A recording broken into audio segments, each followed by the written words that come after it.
ரொம்ப அழகான ஒரு கேள்வி.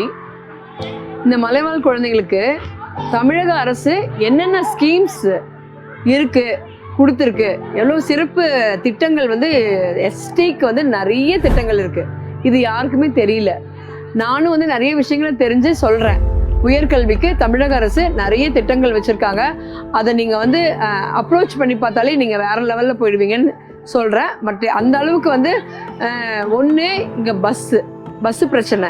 இந்த பஸ்ஸு பிரச்சனை ஏன்னா அங்கேருந்து வர்றது, அந்த இடத்துக்கு டெஸ்டினேஷன் போய் சேர்றது, இதுக்கு அவங்க நிறைய கஷ்டப்பட்டு என்ன பண்ணுறாங்க, 10th முடிச்சோன்னா 12th பக்கத்தில் ஒரு ஸ்கூலுக்கு போயிட்டு அங்கே அதை முடிச்சிடுறாங்க. 12th முடிச்சுட்டு அதுக்கப்புறம் காலேஜ் சேர்றதுக்கு தான் அங்கே தான் ஒரு சின்ன இடைவெளி இருக்குது. காலேஜுக்கு வந்து இங்கே காலேஜ் எதுவுமே இல்லை. இங்கேருந்து அவங்க சேலம் தான் போனோம். அங்கே தான் வந்து காலேஜ் இருக்கிறதுனால நிறைய பேர் அந்த இடத்துல இடைநிற்றல் நிறைய நடக்குது.